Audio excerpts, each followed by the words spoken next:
Hi class, welcome to your Unit 3 lecture. This is going to be on venues.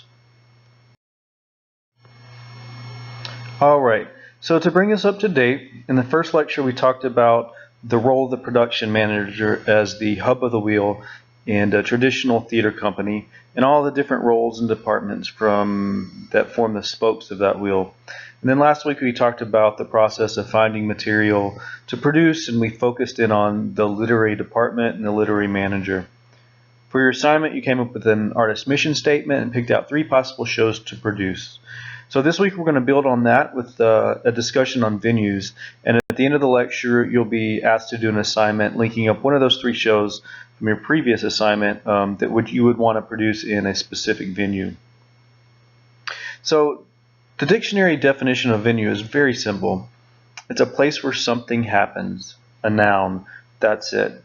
There are no distinctions that make something a proper venue. A venue can be anywhere. Your backyard, an elevator shaft, Madison Square Garden, it doesn't matter.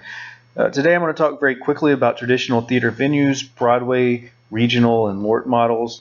Then we're going to talk about the reality of the world that we live here in Austin and discuss a cross-section of certain venues that you're going to find here in your own theater community. Finally, we're going to talk a little bit about non-traditional or site-specific venues and the special challenges that they bring. We'll talk about some of the key elements a venue should have or that you should be thinking about when you're picking your venue for a performance. And we'll also talk about the role of a venue manager in working with the venue. Okay, so very quickly I'm going to go over a very basic Theater 101 description of different types of traditional theater venues. I'm sure you've all heard this stuff before, but in case if any of us haven't, or you need a quick refresher, which we all do sometime, especially me, we're going to go through these really quickly. So the 4 primary types of theater spaces are the proscenium, the thrust, theater in the round, and the black box. The primary feature of the proscenium space is the large frame. Sometimes it's an arch called the proscenium at the front of the stage.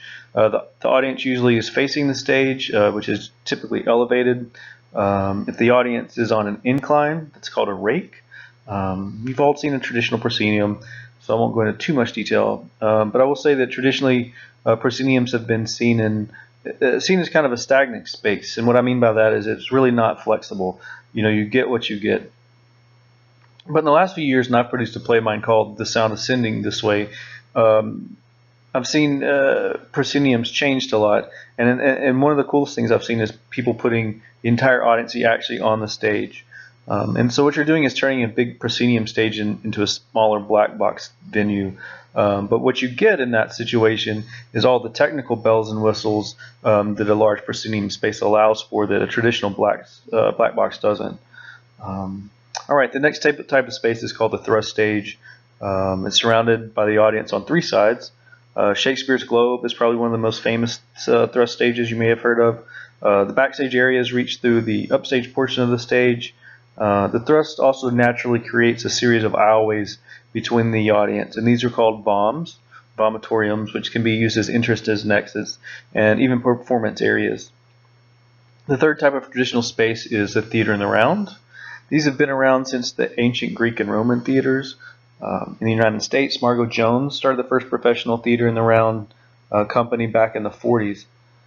The biggest thing to consider here is blocking when you're working in the round. If the audience is completely surrounding the performance space at all time, the actors' backs will be facing at least one section of the audience right at all times. So you have to think about that when you're doing theater in the round. And there are certain ways to minimize this effect, but it takes a little extra work on the part of the director. The 4th traditional space we're going to talk about is the black box. Just like the name, the performance is basically a black box, an empty space, square, that has endless design potential. It's really popular because of its flexibility. It can easily transform into one of the other 3 types, proscenium, a thrust, or a theater in the round space. Or it can be used as wholly something unique and different. Often a black box will utilize a series of platforms to bring depth and dimension into the space. And they're also popular just about any space. A warehouse, an empty retail shop can very easily be transformed into a black box. Like I said before, even a big proscenium stage you can turn into a black box. So again, Just a quick review of things you probably already are familiar with, but it's important that you know these distinctions when you're working out in the field, as each of these types of spaces has its benefits and its drawbacks. So it's important to remember those when you're considering a space for a show that you may produce.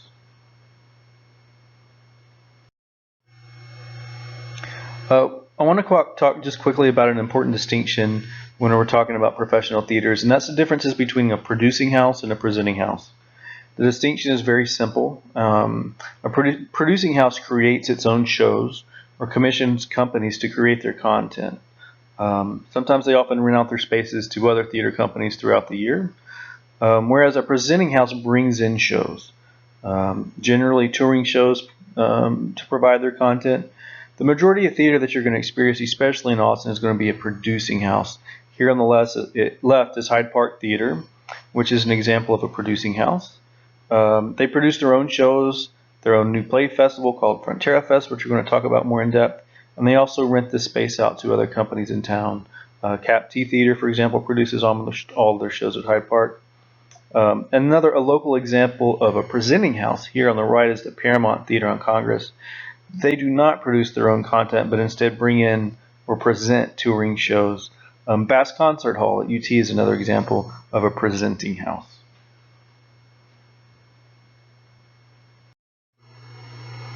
I just want to talk. We're going to start talking about the different types of larger theaters, venues in the United States. And the first thing we're going to do is talk about New York theaters. Then we'll talk about regional theaters.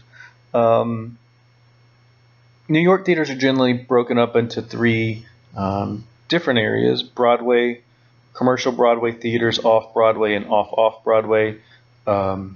These distinctions are probably pretty familiar with those of you that have been in theater, or particularly in New York theater. Broadway is what we always think of when we think of New York. Big houses. There's 40 theaters operating now. These are where you're going to see your big musicals typically. Big Disney shows now are really popular. The house size generally have to be over 500 seats. And these distinctions for these and the regional theaters that we're going to talk about are all important because each of these different types of theater space is governed by its own set of contracts. Those contracts are generally used by all the different unions, right? So you'll have a stage managers union, equity, the actors union, stage hands union. You have all the different unions. Even ushers have their own unions. But depending on the size of that space that those particular people are working in, those contracts through collective bargaining agreements have already been set. So if you're an usher and you work in a Broadway commercial theater, you're going to get a certain pay. If you work in an off-Broadway, you'll get another pay scale. So off-Broadway theaters, really great theaters among these. The Public Theater comes to mind, which is one of my favorite theaters. Produces a lot of new work, new playwrights. This is where a lot of the magic happens. They have their own contracts, like I said. It says alternative here to pricey commercial Broadway, but off-Broadway shows can be as expensive as well. They do a lot of new plays and new works. Here they call it a nonprofit farm team for Broadway. I don't really think that's very fair, very accurate. Off-Broadway is no slouch. Some amazing theaters. Everything that doesn't fall into those Broadway or off-Broadway is kind of called off-Broadway. All over town, experimental theaters. Most of the theaters you're going to see, the warehouse type theater in Austin that you would see would be considered off-Broadway if it was in New York. La Mama is a great place that does new work. They've been around for quite a long time. So this is just a quick introduction to the different types of venues that you're going to find in the New York theater scene. I don't work in New York. You don't live in New York. But it's still important to know these distinctions because you'll hear them throughout your theater career, and it's good to be informed and know what people are talking about.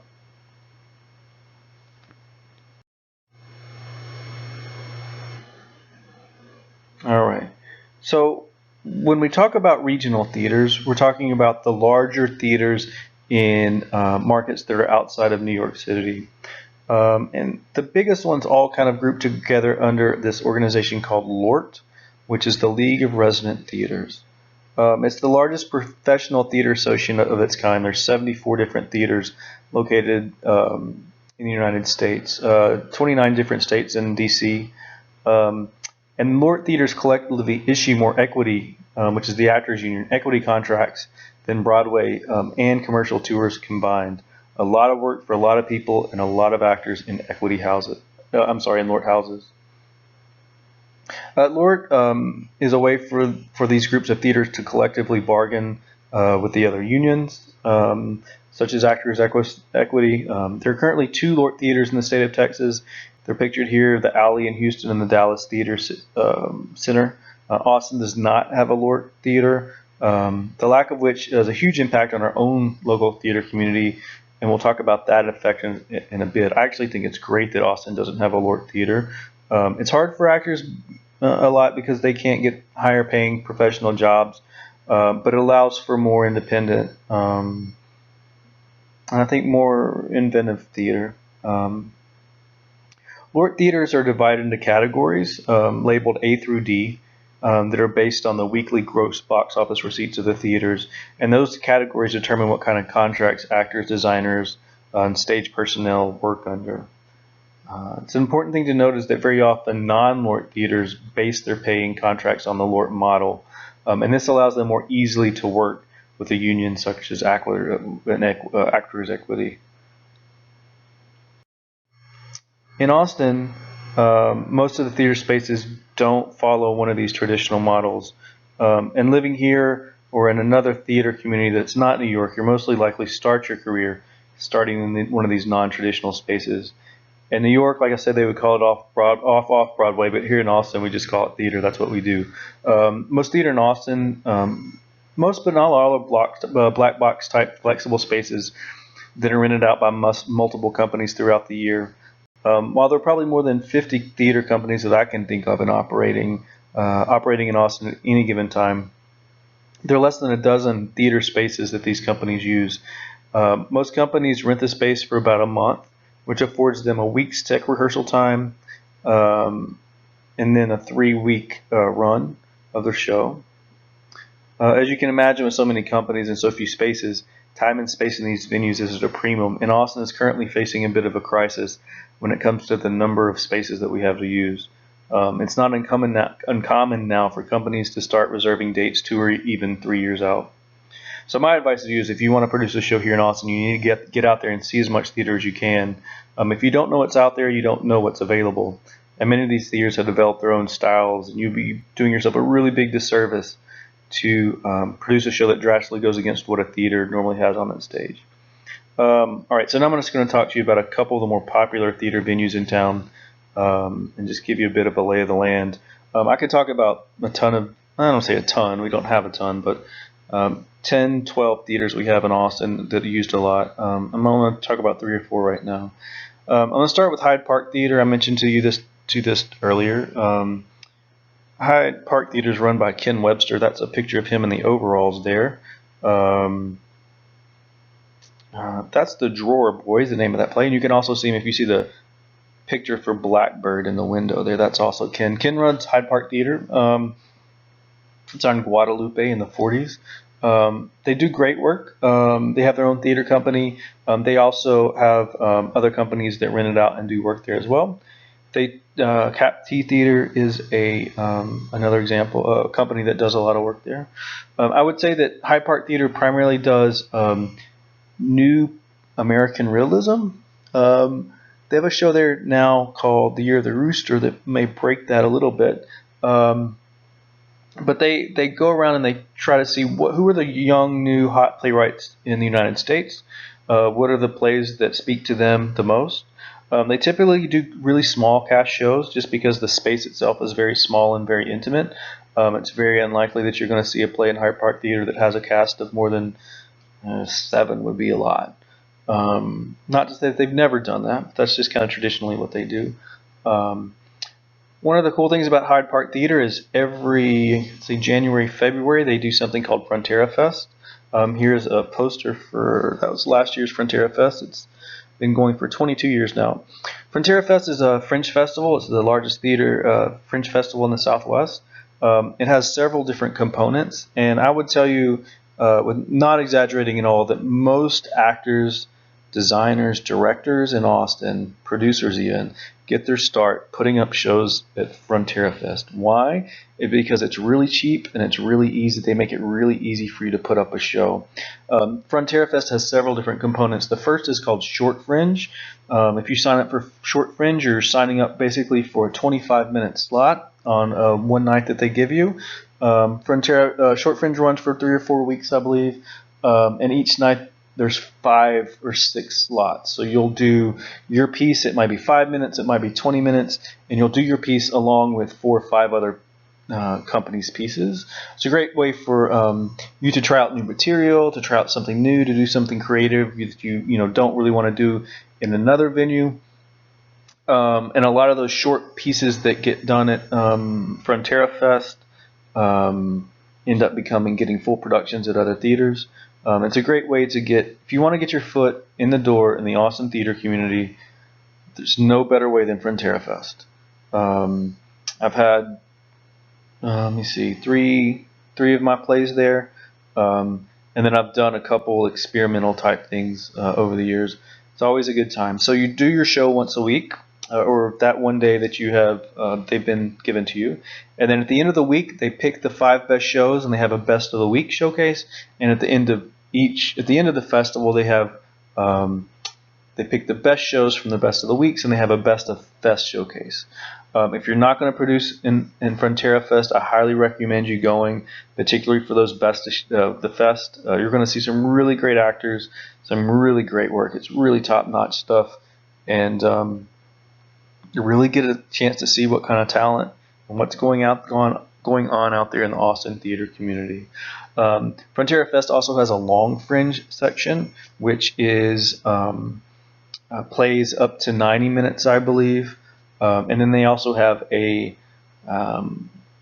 bring your own venue event, which is a showcase of site-specific plays. We'll talk a little bit more about site-specific stuff. Hyde Park Theater, it's a great theater. You should go check out their work.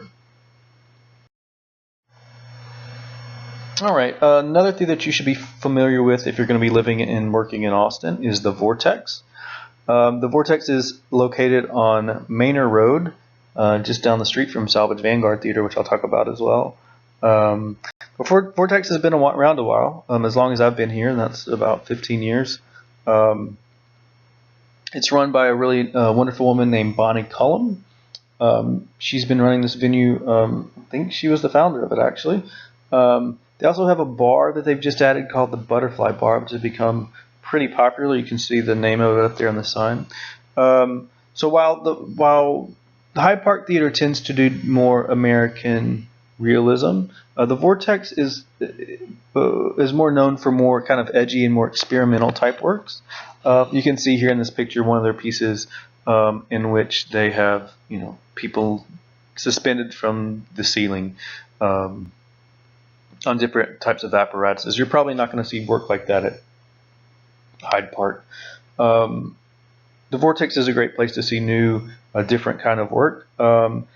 They also rent out the space to all sorts of different companies throughout the year. You can go to their website and see what's going on there. But if you've never been, I would highly recommend seeing the Vortex. It's a very unique theater, and I don't think that there's a lot of theaters that really do the different kind of work that they do. They also have a big outdoor space, and sometimes when the weather's right, in the fall and the spring, they'll have productions outside. Let me see, the last show that I saw in the yard, Vortex, was Paper Chair's production of Murder Ballad Mystery. I think that was it. I could be wrong. But they do shows inside and outside. All right. Another just down the street from the Vortex is Salvage Vanguard Theater, SVT. They have 2 spaces, a larger space and a smaller space. The larger space, they generally SVT has their own company that produces shows, 2 or 3 shows a year, generally new works by new playwrights. They also rent their larger space out. If you've ever seen or wanted to see the Trouble Puppet Theater Company, which is a very popular puppet theater, they do all their work in Salvage Vanguard, as does Half Glass Full, which is another theater and physical movement theater company. In their smaller space, they do a lot of improv work. They also do other kinds of events too. This is Graham Reynolds doing a show. Salvage Vanguard Theater is it was founded by Jason Newlander, who helped them build this building. He has now left the company and is on tour. He created the Intergalactic Nemesis, if you guys have heard of that, which is on tour all over the world. They're actually in Australia right now. The space is now run, the company's run by an amazing woman and artist named Jenny Larson. If you ever get a chance to talk to her, she's really great. Salvage Vanguard Theater, there it is. The fourth and final space I want to talk to you about quickly is the Off Center. The Off Center is the home of the Rude Mechanicals, which creates new, innovative, mostly devised work. They also produce most of playwright Kirk Lynn's work. They're very well respected not only in the Austin community but in the nationally. They tour a lot. Here's a picture of the space without a show in it. It's a very flexible black spot space that can be. I've seen shows in all sorts of arrangements, from this kind of traditional seating to where the audience moves around from scene to scene.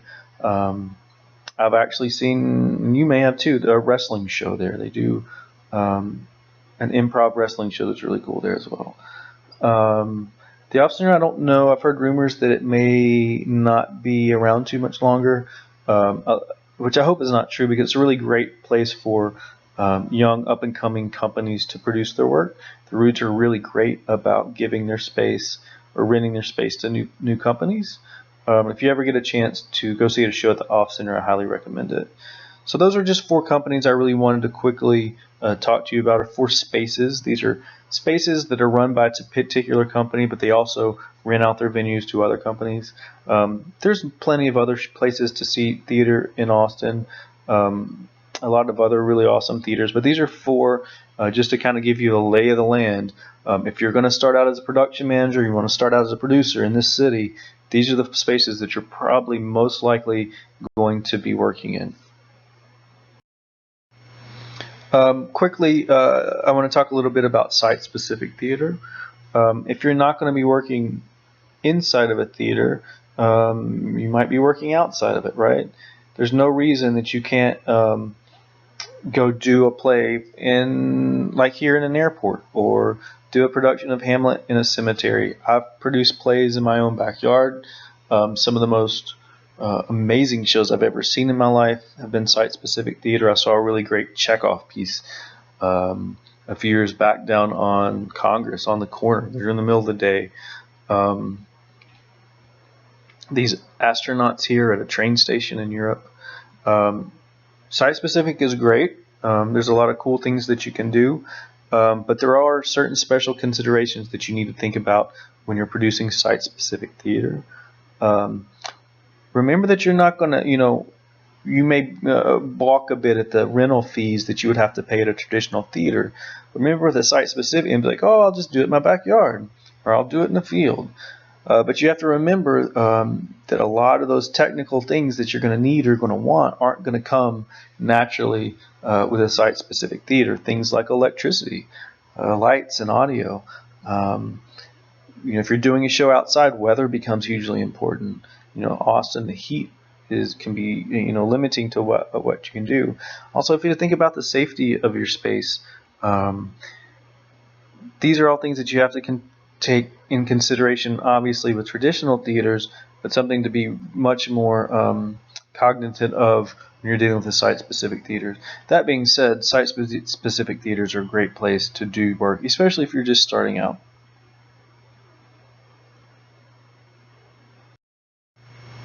Okay, So we've kind of gone through just a quick little primer on venues and different types of venues.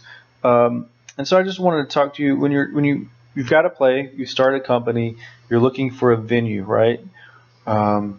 We got a big long checklist of things that you're going to need. Check on the lights, check on the audio, check on the staging. What kind of floors do they have? What kind of ceilings do they have? What kind of, how does the sound react in their room? Do they have risers that you can use? Can you bring in giant puppets? All sorts of considerations that go into a theater. But I did want to highlight 7 things that you may not have considered or thought about as much in choosing a site-specific theater. So the first thing I want to talk about is this a one-time gig for your theater company, or is it a potential long-term home? So is this a potential one-time show? If your company is brand new,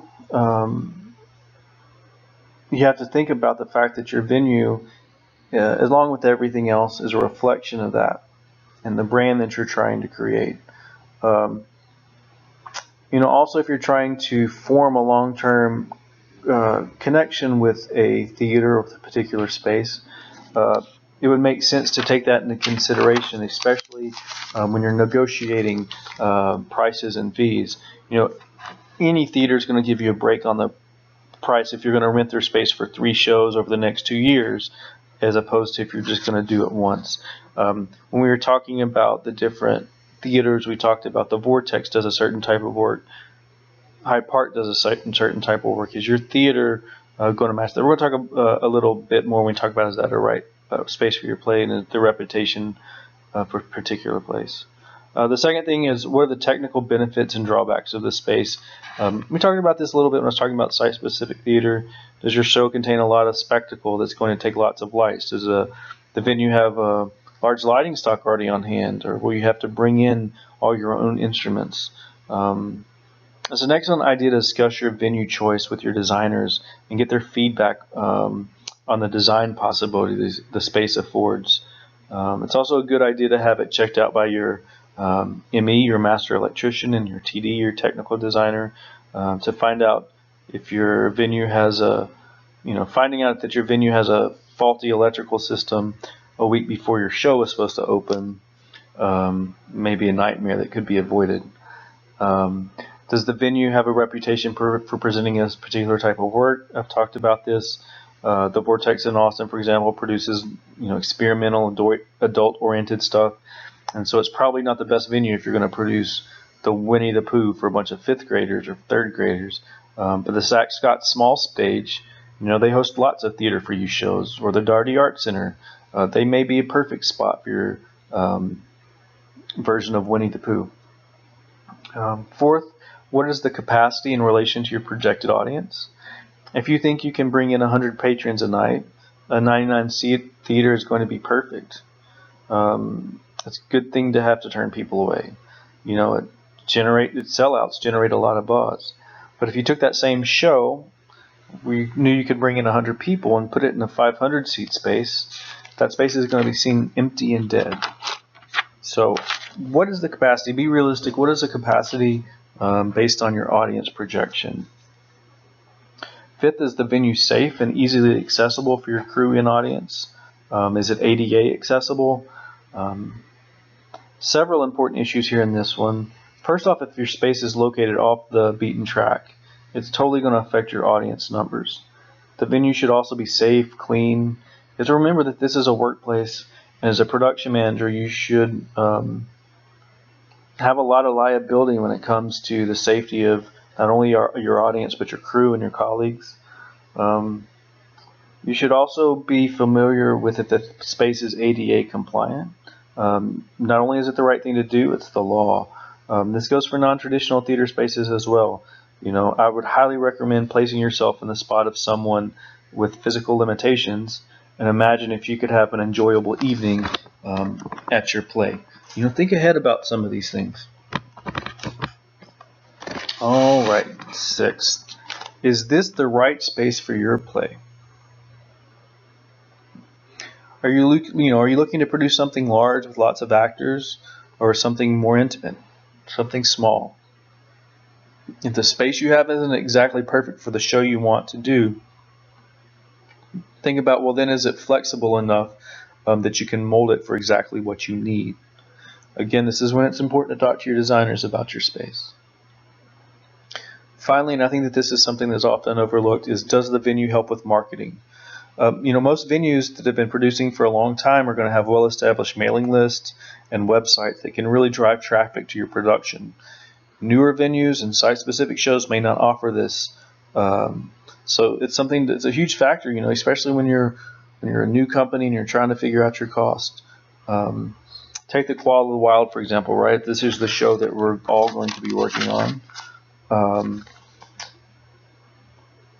This show is going to be staged at Austin Playhouse, which already has its own subscription base for, 20 years. It's also a co-production with ACC, which has hundreds and thousands of students, but drama students specifically are required to see the show. And in this way, if you think the traditional audience of the Austin Playhouse, you add that together with the student base of ACC, and this venue itself is providing a really big, large audience base for this production, right? The venue itself is driving a certain amount of patrons to go see this show, as opposed to if I did this production of Call of the Wild, I don't know, in a field across the street from my house and brought in a bunch of chairs and made it look really cool. It may be much harder for me to get the audience numbers that I'm going to need to pay for and produce the show. Venues can help drive traffic, and traffic can help your budget numbers with your show, so I highly recommend thinking about that stuff.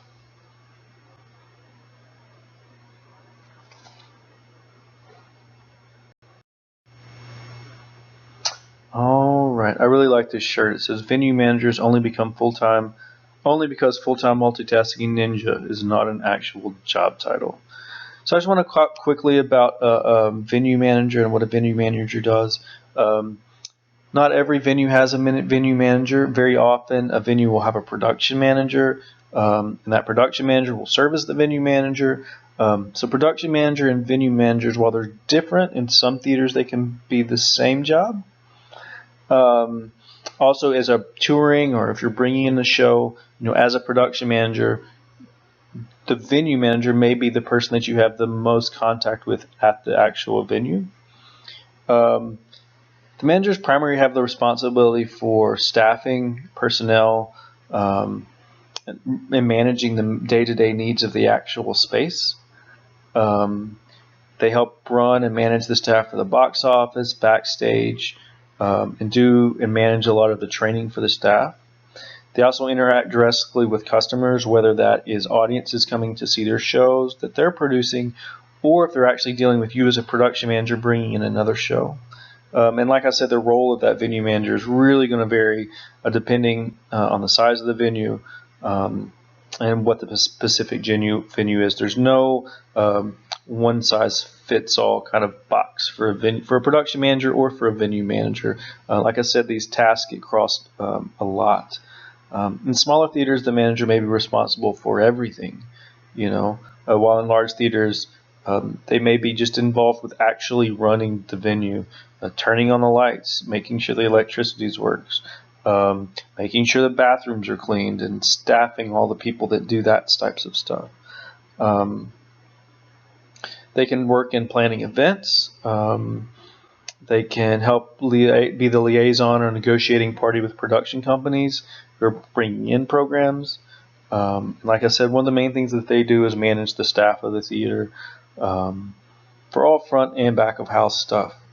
And it's also important that the venue manager keeps up with all the requirements of the laws, such health and safety, ADA requirements that we've talked about. All right, that's my quick little lecture on venues. Next, I'm just going to talk about your assignments. All right, so that's it. We were quite a bit shorter this week than last week. Thanks for sticking with me. I know that venues are something that we pretty much kind of all know what they entail. A lot of the stuff is kind of second nature. We've kind of grown up with our whole lives. But it's always good to go back and just kind of think about, especially some of the things that you don't always think about when you think of venues. Finding the right venue for the play, um, understanding the technical benefits of a venue or technical drawbacks. Can the venue help you with marketing? And then the role of the venue manager. And then we talked about some of the specific venues that you may work with, may work in, hopefully working in Austin. That's it for this lecture. This is the end of Unit 3. Your assignment will be posted right under this lecture in Blackboard. It's going to be, I'm just going to be asking you to take one of the shows, pick one of the shows from the 3 that you compiled last week, and find and do some research and come up with a little description of a venue for that. So thanks again. I hope you guys are well, and I'll see you at the theater.